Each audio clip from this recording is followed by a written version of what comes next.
Srijedom otvoreno.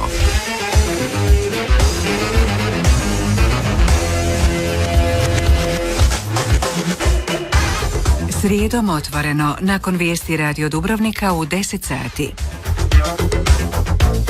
Gosti u emisiji su ravnateljica Centra za socijalnu skrb u Dubrovniku Ružica Misir, načelnik Policijske uprave Dubrovačko-neretvanske Ivan Pavličević i ravnateljica Poliklinike za zaštitu djece Grada Zagreba i osnivačica Udruge za pomoć zlostavljanoj i zanemarenoj djeci Hrabri telefon Gordana Buljan-Flander. Telefoni za pitanja slušatelja 413-335 i 413-355. Srijedom otvoreno, nakon vijesti u 10.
Sati i 7 minuta. Dobar dan, dragi slušatelji. Ja sam Nila Miličić-Vukosević, za tonskim pultom Cvijeto Baule, a upravo počinje još jedna emisija Srijedom otvoreno. Čuli ste u našoj najavi i ja ću odmah pozdraviti i poželjeti dobrodošlicu mojim gostima. Dakle, s nama u studiju je ravnateljica Centra za socijalnu skrb Dubrovnik, Ružica Misir. Dobar dan, dobrodošli. Dobro jutro, evo, hvala vam lijepa na pozivu i pozdrav slušateljima Radio Dubrovnika. Tu je i načelnik Policijske uprave Dubrovačko-neretvanske Ivan Pavličević. Dobar dan. Dobar dan, pozdrav vama i slušateljima. I putem telefona s nama u eteru je profesorica doktorica Gordana Buljan-Flander, ravnateljica Poliklinike za zaštitu djece Grada Zagreba, dakle osoba koja se čitavu svoju karijeru bavi djecom i koja se susretala sa zlostavljanom i zanemarivanom djecom koja nisu imala potrebnu zaštitu odraslih. Dobar dan, draga Gordana, i dobrodošli. Dobar dan, pozdrav mojim Dubrovčanima. Evo, znači ovako, putem telefona, nadam se da će nam telefonske linije funkcionirati kako treba i da ćemo moći danas razgovarati o jednoj, čini se, izuzetno važnoj i aktualnoj temi koja u posljednje vrijeme posebno potresa cijelu Hrvatsku, a zapravo uvijek je aktualna. Dakle, želimo malo problematizirati temu o tome koliko mi štitimo našu djecu od nasilja, koliko je uopće prisutno obiteljsko nasilje. Nasilje u našoj okolini neposredno je svakodnevno, ono koje vidimo, a ne želimo vidjeti, ili ono koje ne vidimo, a događa se, i zapravo kako prevenirati i kako pomoći i kako u svemu tome funkcionira sustav. Znači, to je ono o čemu ću ja danas razgovarati s mojim gostima, što ste vjerojatno i shvatili iz samog sastava mojih gostiju. Pa ćemo onda možda krenuti najprije sa gospođom Ružicom Misir, ravnateljicom Dubrovačkog centra za socijalnu skrb. Zapravo, Ružica je prvi put danas gošća na našem radiju i relativno nova na funkciji ravnateljice centra. Ružica, vi ste negdje od prosinca, je tako? Tako, evo ja sam obnašam tu funkciju, dakle ravnateljice centra za socijalnu skrb, dakle od prosinca prošle godine, evo relativno sam nova, evo puno toga me dočekalo, evo i sad sam prvi put ovdje, ima malu tremu, moram priznati, ali evo kažu da je sve to za ljude. Sve će to proći kad se mi upustimo u razgovor. Evo, nije mi baš ugodno, moram priznati, ovih dana biti ni ravnatelj ravnateljem, ni socijalnim radnikom, a evo zapravo i svaki, vjerujem da se svaki građanin evo osjeća ovoga evo i nelagodno. Željela bi naglasiti da se ovakvi slučajevi događaju na svu sreću iznimno. Dakle, to su iznimke, no međutim ono što je zapravo, evo što mi je drago, da su evo nesretna dječica, evo koliko čujem iz medija, dobro, i evo sada u ovom trenutku zapravo moramo usmjeriti sve napore da se njima osigura stručna podrška i kasnije dakle mirno okruženje gdje mogu dakle odrastati kako im djetinjstvo ne bi bilo kako bi im bilo ugodno. Evo i naši djelatnici, jedna djelatnica je također sudjelovala, moram priznati, u sklopu kriznih intervencija. Dakle, sinoć se vratila kasno sa otoka Pag gdje je pružila podršku našim kolegama. Evo i to je naš jedan mali doprinos. Isto tako moram priznati da evo otkad sam na čelu dakle centra dogodile su se 3 krizne intervencije gdje smo zapravo bili mi kao dakle moji djelatnici, stručni suradnici su dakle djelovali, dakle počevši od ove naše nedavne tragedije dakle u Platu gdje su stradala 3 ovoga radnika, pa do ove prometne nesreće gdje su stradali djelatnici i evo dječica osnovne škole Marina Držića.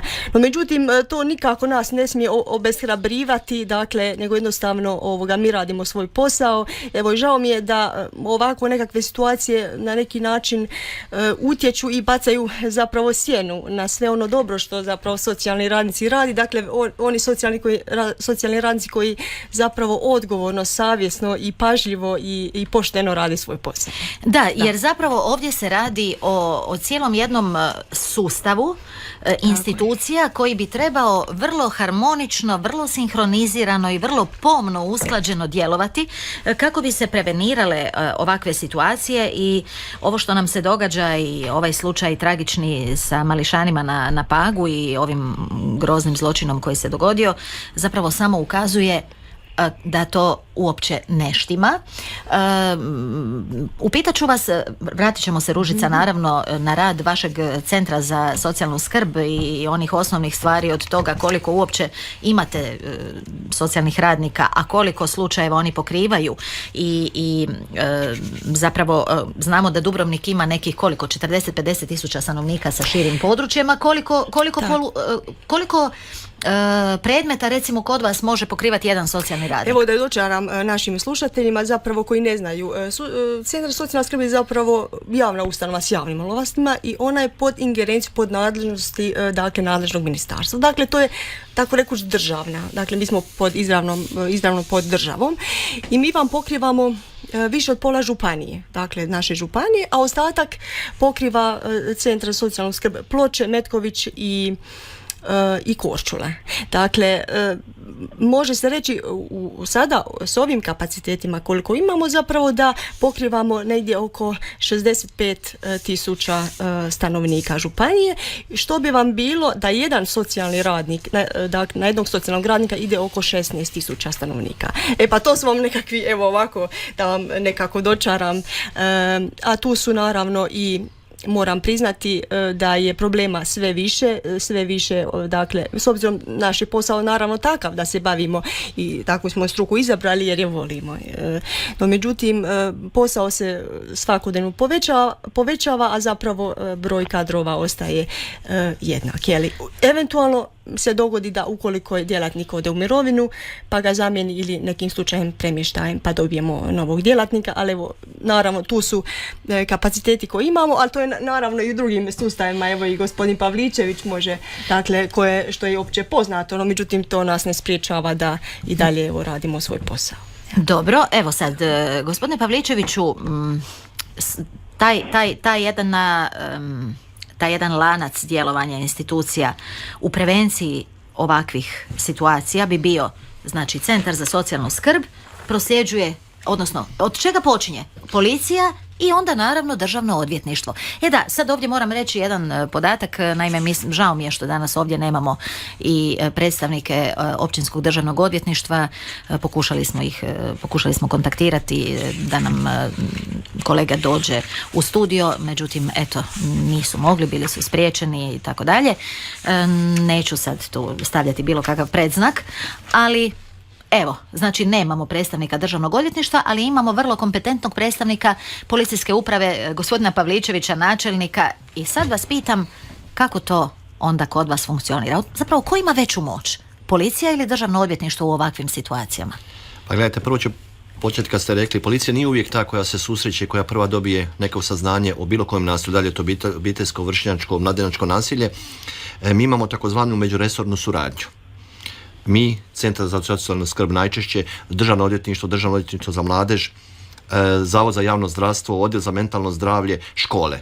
Dakle, bilo koja od ove institucije kad dođe do nekog saznanja o nasilju, da li u obitelji, školi ili nekog drugom ustanovi, policija i nadležno tijelo je uključeno. Dakle, ako mi nešto dobijemo od centra, onda se mi centar uvežemo i skupa postupamo, radimo. Ako mi dobijemo nekakvu obavijest, kad god je riječ o djeci, maloljetnicima, obitelji, mi izvješćemo i centar. Ja najbolje znam jer sam radio nekoliko godina te poslove, tu liniju rada, koja se u ministarstvu svake godine nastoji ojačati i educirati, koliko mi obavijesti i koliko zajedničke suradnje imamo sa Centrom za socijalnu skrb, Zavodom za javno zdravstvo i pojedinim školama. Dakle, nije nužno da policija uvijek ta koja prva postupa, ali je uvijek uključena.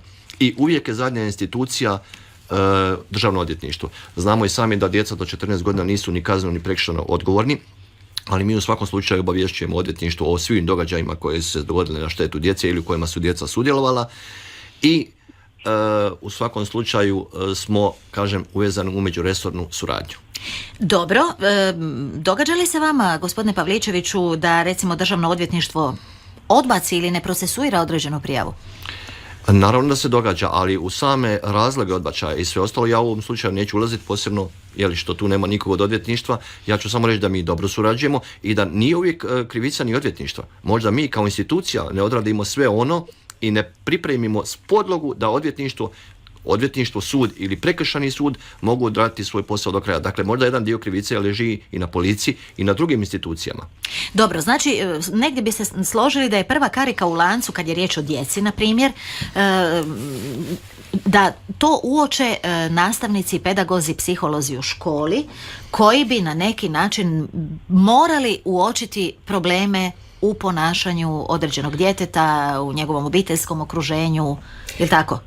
Tako je, ja bi se isto tako nadovezala, evo što je gospodin Pavličević govorio, naravno da, dakle, naravno kada ovakvi slučajevi eskaliraju, onda se zapravo traži ko je dežurni krivac. Međutim, ja se zapravo tu ne bi usmjerila na krivnju nijednog sustava, jer su sustavi i zdravstveni i odgojno-obrazovni, evo i sustav socijalne skrbi i represivni su zasebni zapravo sustavi koji djeluju po svojim nekakvim i pravilima, protokolima. No, međutim, evo i u konkretnom slučaju, dakle, nas vezuju nekakvi i protokoli, primjerice protokol o postupanju u slučaju nasilja u obitelji, gdje su točno određeni, dakle, postupak ponašanja, dakle, ovlasti svakog pojedinačno kad zaprimi prijavu na nasilje. Mi također zaprimamo prijave nasilja, dakle, i policija, no međutim, ono što je bitno i što sam ja zapravo i prethodno naglašavala, zapravo da svaki građanin može, dakle, prijaviti nasilje, to može biti odgojno-obrazovno ustanovi, to može biti centar, policija, dakle, koji su dužni reagirati.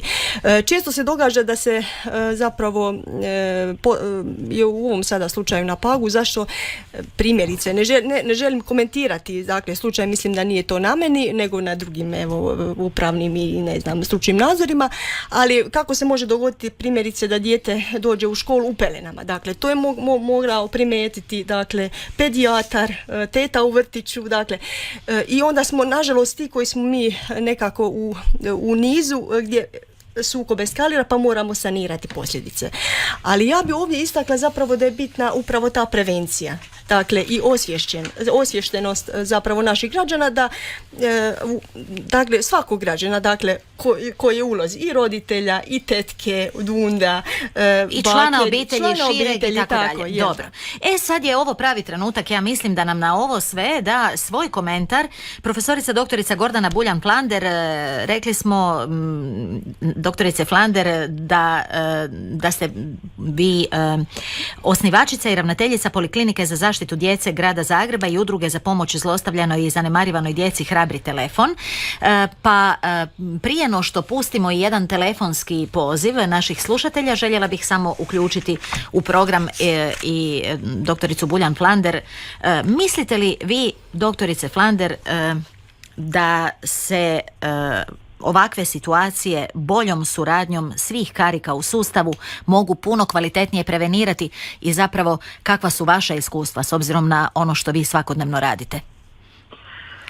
Pa ja mislim da mi učinimo 2 koraka naprijed pa 3 nazad, pa onda opet 1 naprijed pa 2 nazad. Ponekad se osjećam kao da sam se vratila 20-30 godina unazad, jer iste ovakve teme, iste ovakve emisije, iste ovakve apele smo imali prije 20 godina i uvijek smo rekli trebamo prevencija. Mi svi o prevenciji pričamo godinama, da ne kažem desetljećima, a vrlo je malo radimo. Ja ne bih htjela niti prozivati sustave, ali ne bih htjela niti opravdavati sustave i govoriti da dobro surađujemo ondje gdje dobro ne surađujemo. U našoj poliklinici je centar prva suradna ustanova i moram reći da dobro surađujemo s policijom, odjelom za zaštitu za maloljetničku delinkvenciju. Surađujemo izvrsno već godinama.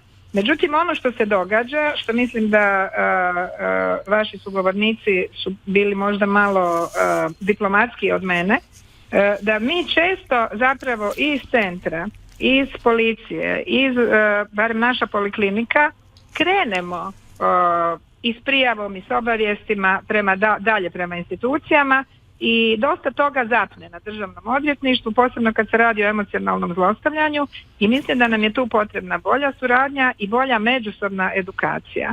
Jer rane od emocionalnog zlostavljanja se ne vide, nisu vidljive. S pravom se cijela javnost digla na noge na ovaj slučaj na Pagu. S pravom smo počeli se pitati tko je odgovoran i što možemo napraviti, ali emocionalne rane kod te djece godinama nitko nije vidio. Emocionalne rane kod mnoge djece, kad i vidimo i kad nešto pokrenemo, mi dobijemo bijes roditelja, dobijemo bijes rodbine i dobijemo da se dugo procesuiraju takvi slučajevi, a dijete za to vrijeme živi u emocionalno zlostavljajućoj atmosferi, u zanemarujućoj atmosferi i nikom ništa. Tako da mislim da zaista mi možemo sad reći trebamo surađivati, moramo prevenciju. Moram vam reći da je meni kao osobi koja se više od 30 godina bavi ovom problematikom malo nekako već me frustriraju te floskule. Ja mislim da trebamo početi i odgovarati za nečinjenje. Dakle, zakon je vrlo jasan. Vaši sugovornici znaju zakone bolje od mene. Zakon je vrlo jasan koji kaže da ako primijetimo da ako sumnjamo da se zlostavljanje događa prema maloljetnoj osobi, dužni smo reagirati. Ako ne reagiramo, zapriječena je kazna zatvora do 3 godine. Dakle, znači li to da postoji obaveza prijavljivanja nasilja u obitelji nad maloljetnom djecom? Desetljećima kod nas. A ja postavljam pitanje, zna li ikoga tko je odgovarao zato što nije reagirao na patnju djece i što nije prijavio, što nije obavijestio. Ja ne poznam takvog nijednog stručnjaka, možda se i događalo, ali ja za to ne znam, a ako se događalo se u tako malom broju da da mi ne znamo za to. A kad pogledamo brojke, mi smo radili istraživanje davno na 4.500 djece, radili smo i prije toga. Dakle, mi znamo da je u Hrvatskoj svako 5. dijete seksualno zlostavljano, da je značajan broj djece, 20 do 30% njih emocionalno zlostavljano, da je fizički kažnjavano i fizički zlostavljano također 20 do 30% djece. Onda pogledajte koliko je te djece A evo, pitajte ravnateljicu centra koliko ima prijava, koliko ste imali prijava prošle godine za zlostavljanje unutar obitelji ili za vršnjačko nasilje. Ja sam bila na jednoj tribini nedavno u gradu, baš sam govorila o vršnjačkom nasilju djeci, gdje je ravnateljica rekla da je imala 5 prijava vršnjačkog nasilja od škola. Što nam to govori? Vrlo je jasno što nam to govori. Znači, najlakše nam je okrenuti glavu i najlakše nam je ne reagirati. I onda kad se nešto dogodi, zaista u pravu ste, svi upiru prstom u centra. I to nije u redu, jer centar ne može reagirati ako nema dojavu. Onda je centar, ako izuzme dijete, onda ste tete koje otimaju djecu. Ako ne izuzme dijete pa se nešto dogodi, onda ste vi pogriješili. Znači, zaista je potrebno pitati se gdje je zdravstvo, gdje je školstvo, gdje su predškolske ustanove, koliko je liječnika školske medicine, obiteljska medicina, pedijatara, koliko su oni reagirali, koliko su nastavnici, koliko su odgajatelji u vrtiću. Dakle, ajmo vidjeti gdje stvari ne funkcioniraju. Mislim da ne funkcioniraju već od ovih koji su na prvoj liniji fronte, koji svaki dan gledaju tu djecu. Jer ja mogu vidjeti tek kad mi dijete dođe. Ja ga ne vidim nigdje svaki dan, škola ga vidi svaki dan. Odnosno kad vam ga netko dovede, je li? Naravno, isto tako i centar. Centar isto mora imati dojavu. Znači, ono što ja smatram da se pogrešno radi je da užasno dugo traju postupci. Svi zakoni kažu da su svi postupci kad su u pitanju djeca žurni. Ja vam mogu reći, opet stvarno imam puno iskustva i kao klinički psiholog i kao vještak, postupci zaštite djece traju nekad po 2, 3, 4, 5, 6, 7 godina, a za to vrijeme dijete živi ili u ratnoj zoni u međusobno visokom konfliktu roditelja, gdje je opet emocionalno zlostavljano, ili u nekoj drugoj zlostavljajućoj situaciji. Dakle, nedopustivo je da postupci tako dugo traju, kao što je nedopustivo da kad centar i započne neki postupak za izdvajanje djeteta iz obitelji, da se gleda jedno dijete, a da drugu djecu ostavimo u toj obitelji niti neobrađenu. Mislim, hvala vam lijepa doktorice Flander. Evo, sad ću upitati za komentar, vidim da moji sugovornici bi komentirali, hoće li prvo Ružica ili gospodin Pavličević. Ružice? Pa evo, ja bi se samo nadovezala na gospođu Buljan Flander. Evo, mi smo se i vidjeli prošle godine na jednom skupu vezanog za nasilje i zapravo i drago mi je evo, da sam se i ja odazvala, jer mislim da je jako važno zapravo sudjelovati na takvim nekim skupovima gdje zapravo gdje na taj način poticati zapravo svijest o važnosti prijavljivanja na nasilje, vezano za nasilje. A koliko mi je poznato, dakle, bila je prepuna ovoga dvorana mladih srednjoškolaca, pa evo, ako je ikome doprilo jedan, evo, moj i od gospođe Buljan Flander poziv da se, ako je u tom smislu išta pomoglo, 1-2 prijave već smo puno napravili. A je li pomogla? Je li došla koja prijava? U svakom slučaju ja vam sada mogu govoriti zapravo o brojkama koje ja imam sada na raspolaganju. Evo, primjerice 2015. godine smo imali broj prijavljenih slučajeva nasilja bio 112, dok je prošle godine bilo 132. Dakle, može se reći da je riječ o porastu, dakle, slučajeva nasilja, i sad je pitanje da li je zaista došlo do porasta broja nasilja ili jednostavno su ljudi više osviješteni pa više prijavljivaju nasilje. Sad bi se tu dalo nekako napraviti jedno lijepo istraživanje.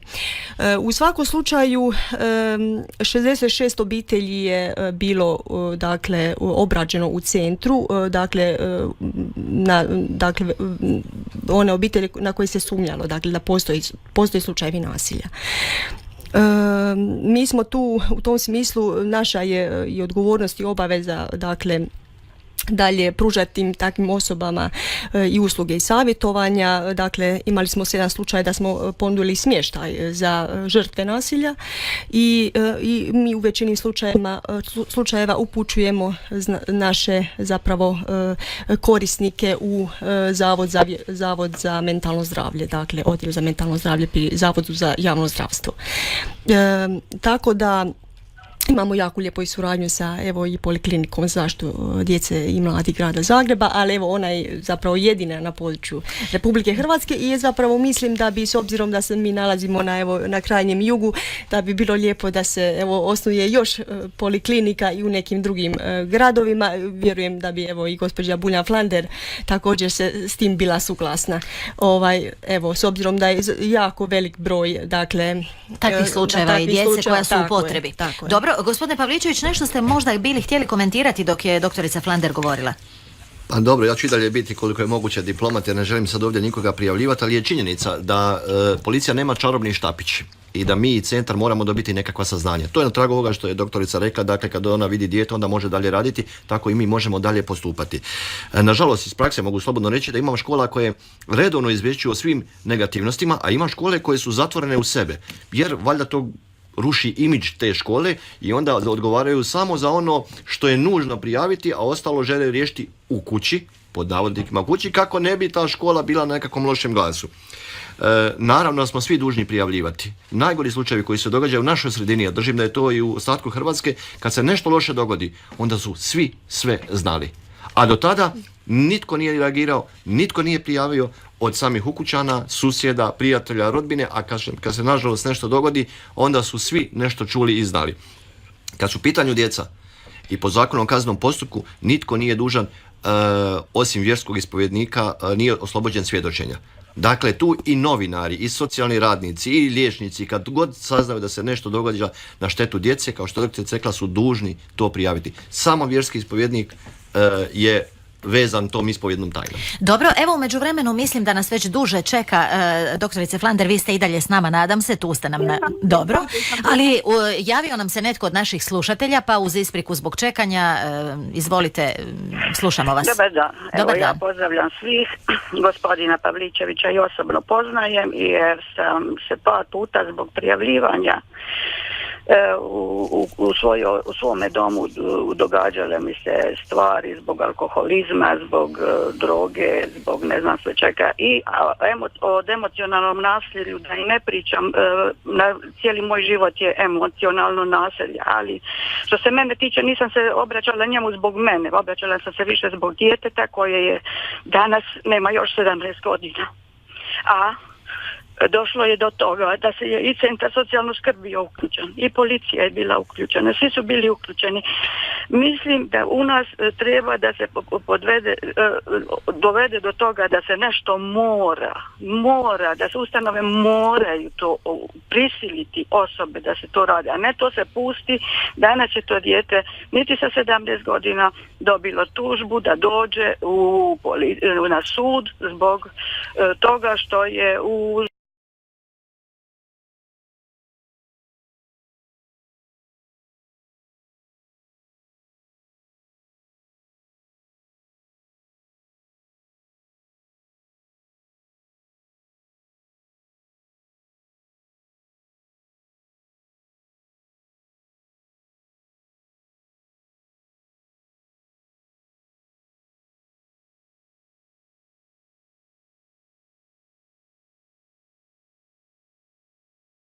špagu u 12. mjesecu imalo neki vid droge u džepu. Njena mama na sve to, a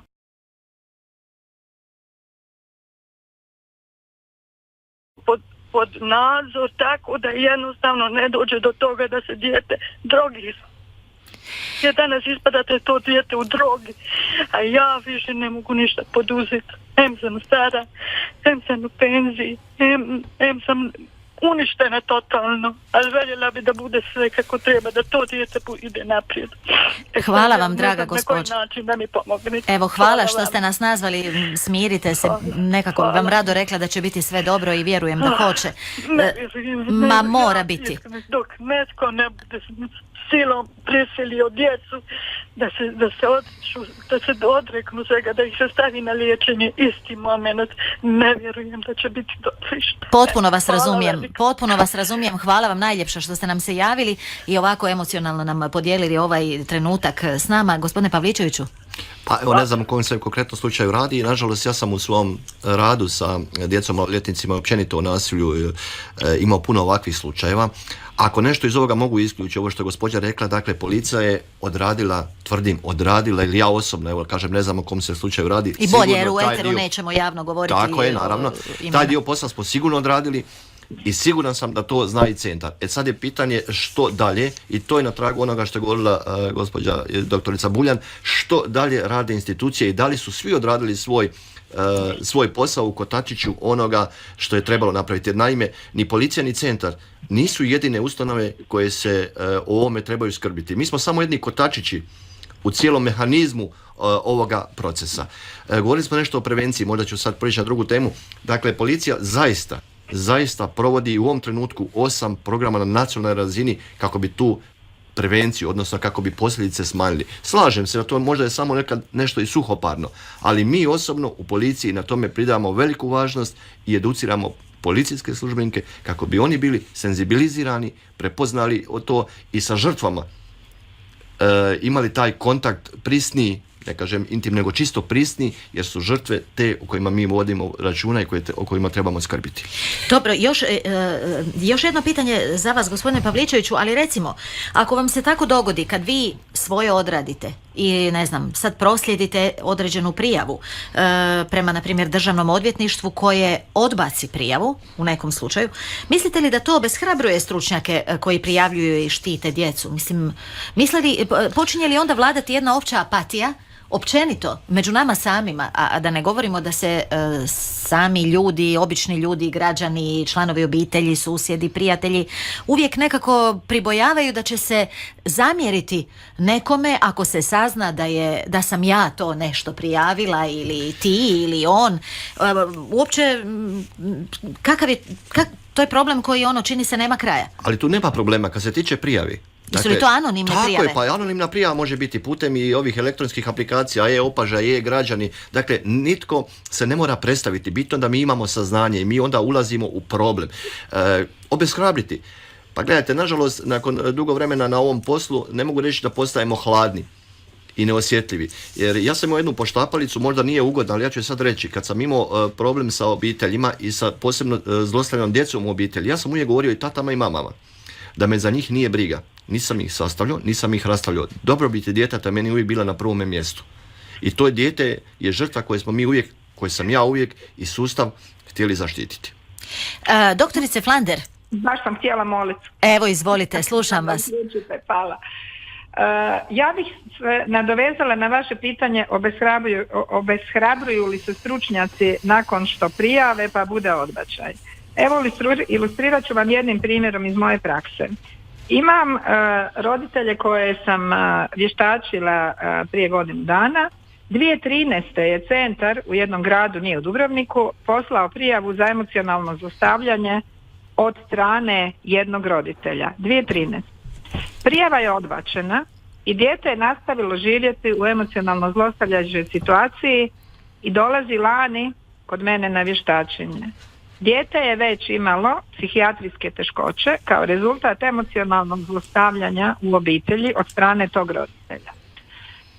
Danas taj roditelj ima zabranu pristupa tom djetetu s obzirom da je njegov utjecaj po dijete poguban. Dakle, što smo mi radili od 2013. kada je došao odbačaj za emocionalno zlostavljanje?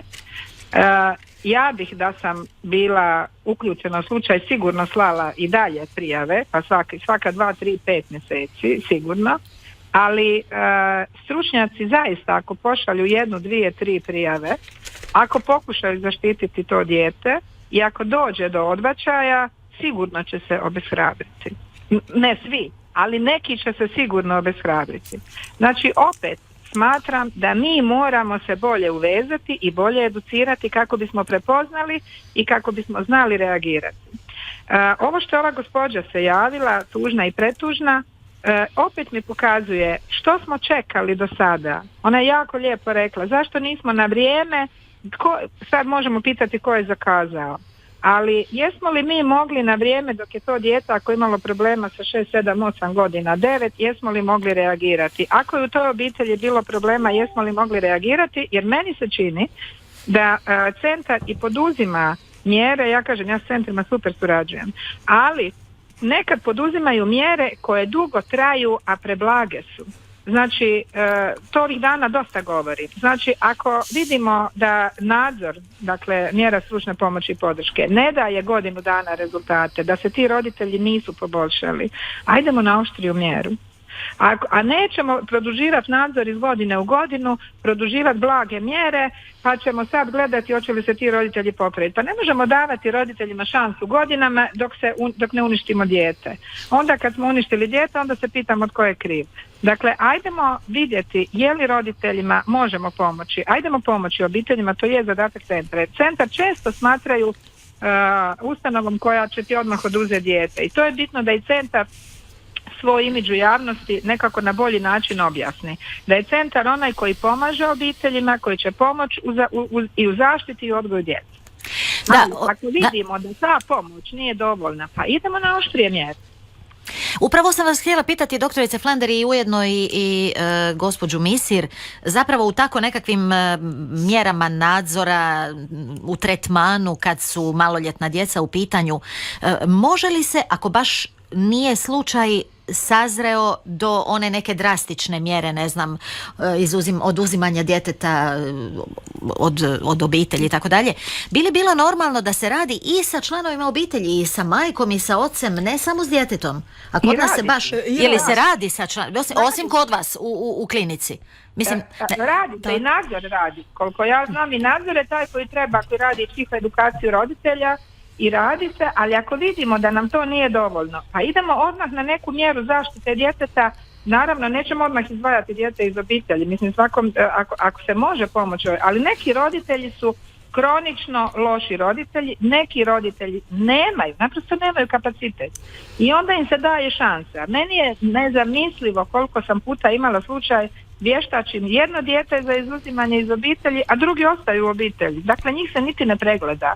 I onda nakon 2, 3, 4 godine dobijem to drugo dijete na vještačenje za izuzimanje iz obitelji kad dijete već ima smetnje ponašanja. Dakle, čini mi se da nam je potrebno inače više i hrabrosti, građanske hrabrosti i profesionalne odgovornosti da reagiramo i ne popuštamo pred pritiscima. Jako mi je zazvonilo u uhu podaci koje je dala ravnateljica centra da imate 60 obitelji u tretmanu, na 60.000 stanovnika 100 i ne znam koliko prijava. Na 60.000 stanovnika. Znači da apsolutno premalo, preslabo ljudi reagiraju i da negdje nasilje ostaje zatvoreno u ta 4 zida, djeca pate, mi ćemo lijepo okrenuti glavu, nećemo vidjeti da pate, to nije naš problem. I onda nam se to vrati kao bumerang i onda ćemo sad svi tjedan dana pričati o tome i za tjedan dana opet ništa. I mislim da je ovo zaista moment kad bismo trebali svi naučiti lekciju i kad bismo trebali svi početi raditi svoj posao, a ne da se napetljamo u svoj vlastiti posao, jer ako smo se odlučili raditi s djecom, onda moramo biti spremni i izložiti se pritiscima i javnosti i tih roditelja. Nije lako i meni je danas u ovoj cijeloj situaciji uvijek žao onih ljudi koji samo na jednu struku se okrenu ili na jednu instituciju. Mislim da je ovo moment da zaista nikoga ne prozivamo, nego da se trgnemo i da vidimo što svi možemo napraviti, jer naši zakoni su dobri. Mi imamo stvarno zakon obveznog prijavljivanja i naši zakoni su, ja ću vam reći kao ekspert Vijeća Europe, prošla sam sve zemlje Europe, naši zakoni su među boljima. Uopće nije u pitanju promjena zakona, nego primjena zakona. Da, dakle to je važna također rečenica. Recite, Ružica. Da bi se zapravo samo htjela osvrnuti na ovu gospođu koja se javila, evo meni je žao da ju se to događa, ali spomenula je moje kolegice koje vjerujem da su obavile svoj dio posla. Kolegice naravno rade dugi niz godina u obiteljsko-pravnoj zaštiti, vjerojatno su učinile ono što su mogle. No, međutim, htjela bih reći vezano za socijalni rad i socijalne radnike. Mi smo, ne znam da li znate, mi smo jedna pomagačka savjetodavna djelatnost, relativno mlada. Studij socijalnog rada je započeo s radom nekih 60. godina prošlog stoljeća, kada su postojale takozvane više škole za socijalne radnike, pa su bili inženjeri socijalnog rada, iako doduše nemaju veze sa tehničkom strukom. i zapravo i to se nekako s vremenom dakle razvijalo i to je danas zaista studij koji traje 5 godina, jako zahtjevan i djeluje pri Pravnom fakultetu Sveučilišta u Zagrebu, postoji i odnedavno i u Osijeku.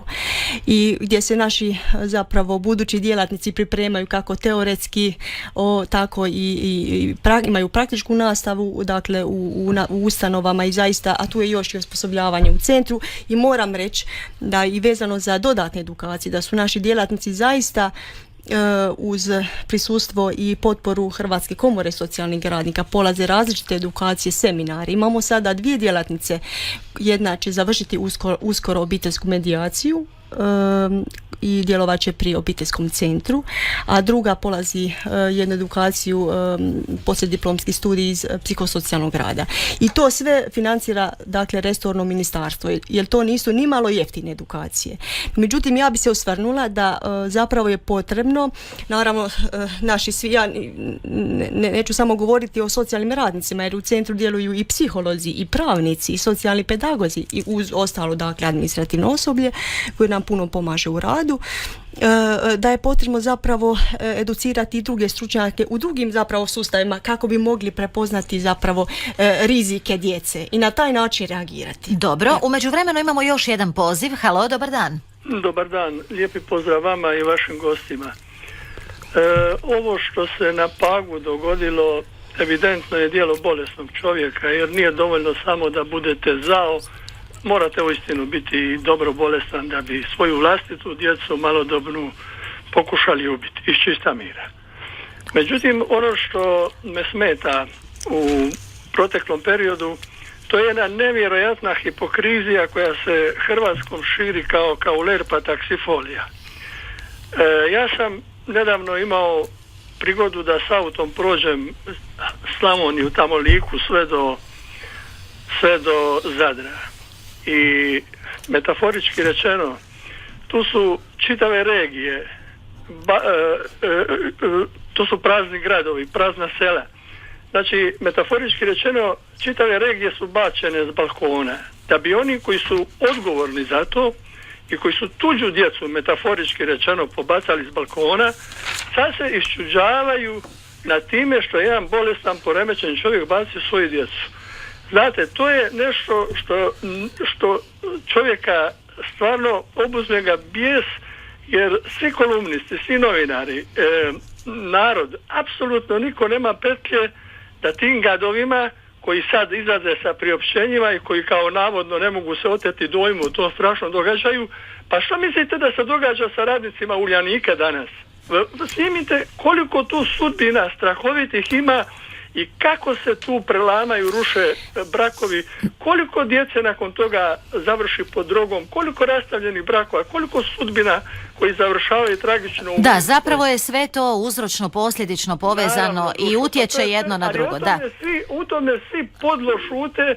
Ja sam nekim prijateljima... Samo molim vas, gospod Rudenjak, samo vas molim da malo skratite, jer bližimo se, pa ako mi možete krenuti jer da završimo na neki način s porukom. Flanderi za sve njih. Kad bi imali građanske hrabrosti, onda bi tim Sanaderima i svi tim tipovima s kravatama koji glume evropsku kulturu, a zapravo su najgori gadovi na svijetu i koji su tuđu djecu pobacali s balkona, o njima bi se trebalo govoriti, a ne o ovom bolesnom čovjeku i o sustavu koji su oni paralizirali i ne funkcionira od prve do zadnje instance, a ono što je govorila na Otvorenome jučer ministrica socijalne skrbi, tako? To je antologija beščašća. To moraš biti stvarno ekstra gad za takve gadosti govoriti. Eto, hvala lijepa što ste se javili, ograđujemo se od svih eventualnih osobnih uvreda. Dakle, dobro, na neki način jasno je ovo što je naš slušatelj rekao, da sve ima svoje posljedice, kompletna određena problematika društva i stvari koje ne štimaju se reflektiraju i na naš svakodnevni život, sve je to tako povezano, ali zapravo sad šira tema nije bila naša tema, ali budući nam gospođa Misir mora ići, već u 11 ima sljedeći sastanak, možemo li nešto zaključiti gospođa Misir, Centar za socijalnu skrb Dubrovnik, recite mi samo, molim vas, kakva su vaša iskustva, prijavljuju li vam škole i vrtići recimo slučajeve vršnjačkog nasilja?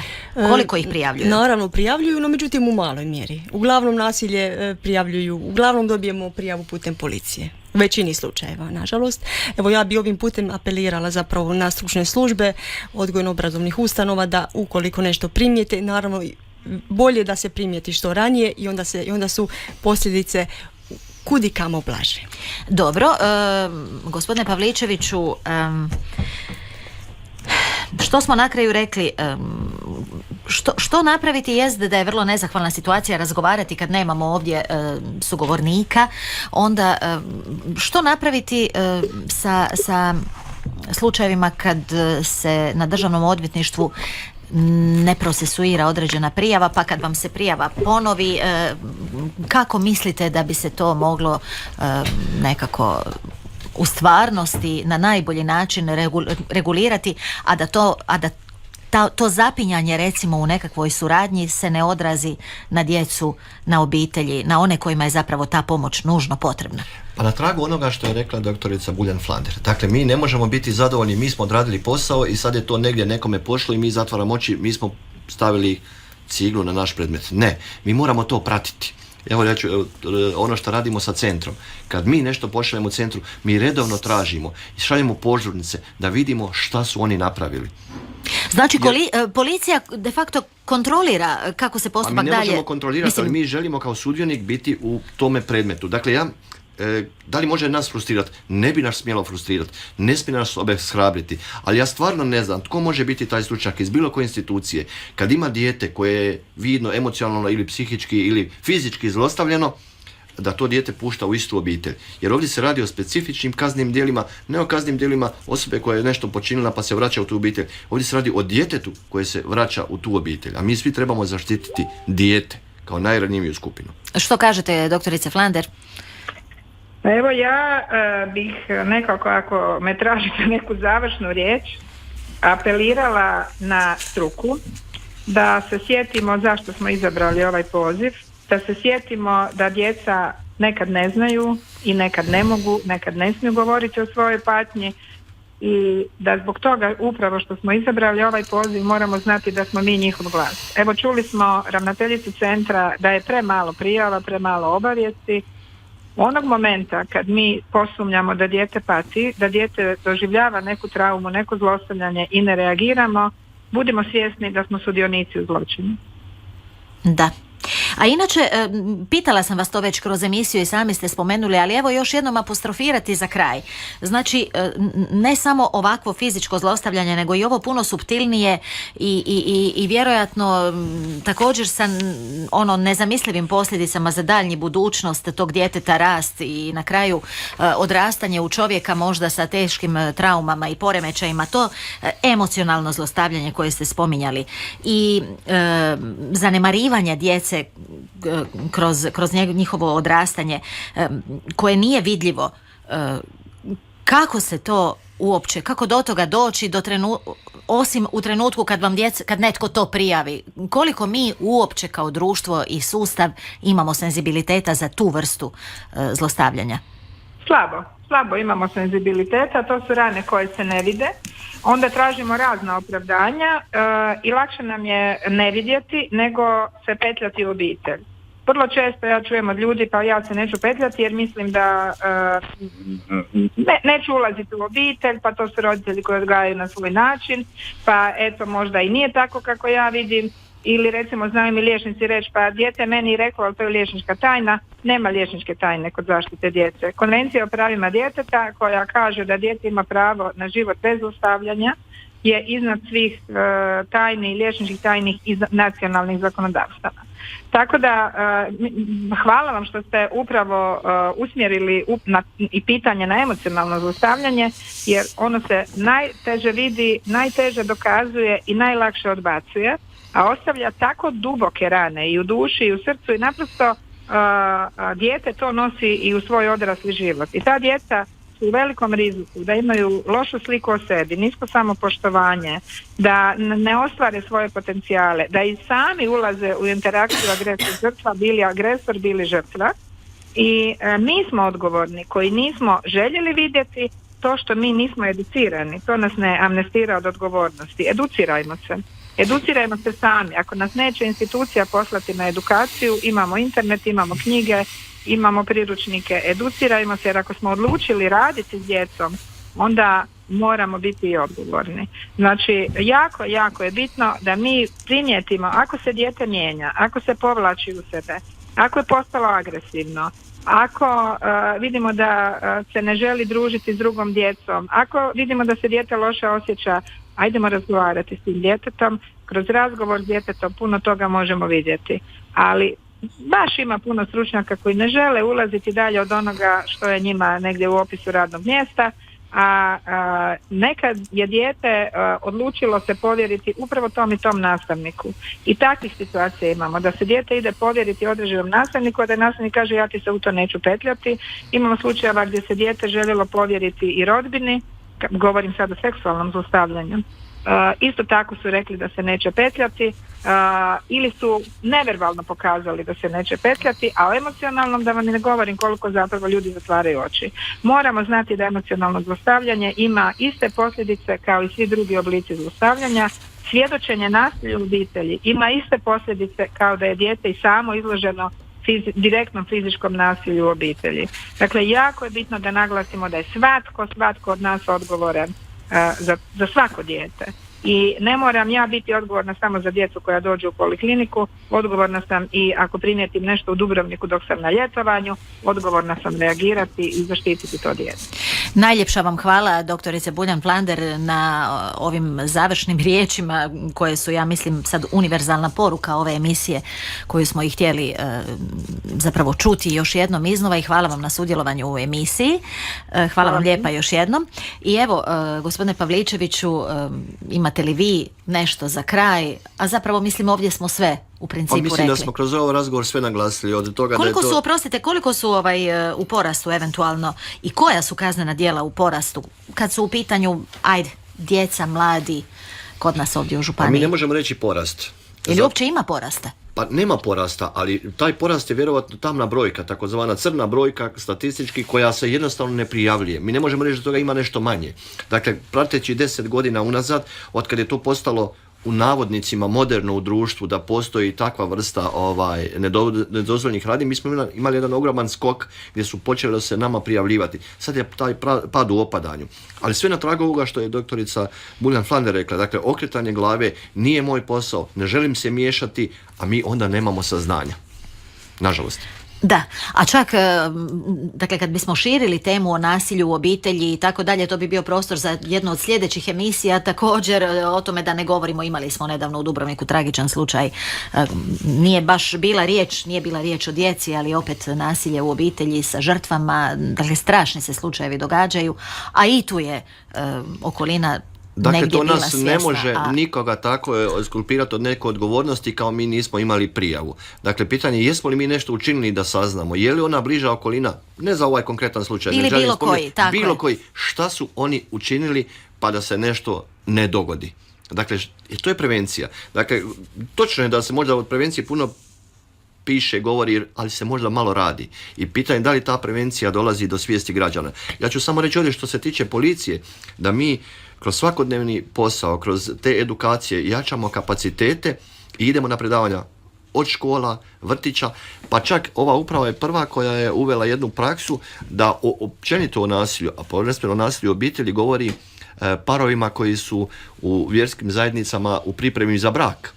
Kad tamo kažemo da su oni svi tad zaljubljeni, ali da to možda neće trajati dugo, jer sama zaljubljenost traje nekoliko mjeseci, koje su posljedice i kako trebaju prepoznati i što trebaju napraviti kad dođe do nasilja unutar obitelji. Jer to nasilje unutar obitelji između supružnika se reflektira i na djecu kao obrazac ponašanja u budućnosti. Naravno, i nažalost svjedoci smo u velikom broju slučajeva da žrtve nasilja postaju, što je i znanstveno dokazano, i čak i vezane za svoje nasilnike. Sutra ta djeca se nastave ponašati po toj matrici, u velikom broju slučajeva pa i sami nažalost postaju nasilnici i tu se taj nesretni čarobni krug stalno zatvara. I to je takozvani sindrom žrtve, gdje žrtva više ne prepoznaje da je žrtva, nego jednostavno po time živi i floskula je, a to tako mora biti. Da, a to ne mora biti a tako. nitko nije dužan ništa trpiti. Evo, hvala lijepa, hvala vama gospodine Pavličeviću, hvala ravnateljici Centra za socijalnu skrb Dubrovnik gospođi Ružici Misir, hvala profesorici doktorici Gordani Buljan-Flander, ravnateljici Poliklinike za zaštitu djece Grada Zagreba na sudjelovanju u ovoj današnjoj emisiji. Mi smo tu vrlo malo zapravo samo zagrebli po površini i još jednom govoreći o ovome nadam se lagano ponovno podsjetili koliko je sve ovo važno i koliko je važno zaštititi našu djecu, ne okrenuti glavu i pomoći da se ovakve nemile situacije nikada više ne ponove ili da se događaju što manje, a nadam se da ćemo kroz jedan dugoročni proces kao društvo polako početi usvajati i osvješćivati nužnost toga da prijavljujemo slučajeve koje vidimo za dobrobit naše djece i nas samih. Hvala vam lijepa još jednom što ste sudjelovali u emisiji. Hvala i vama dragi slušatelji što ste se javljali i što ste nas slušali. Za tonskim pultom bio je Cvijeto Baule, ja sam Nila Miličić-Vukosević i upravo je završila još jedna emisija Srijedom otvoreno.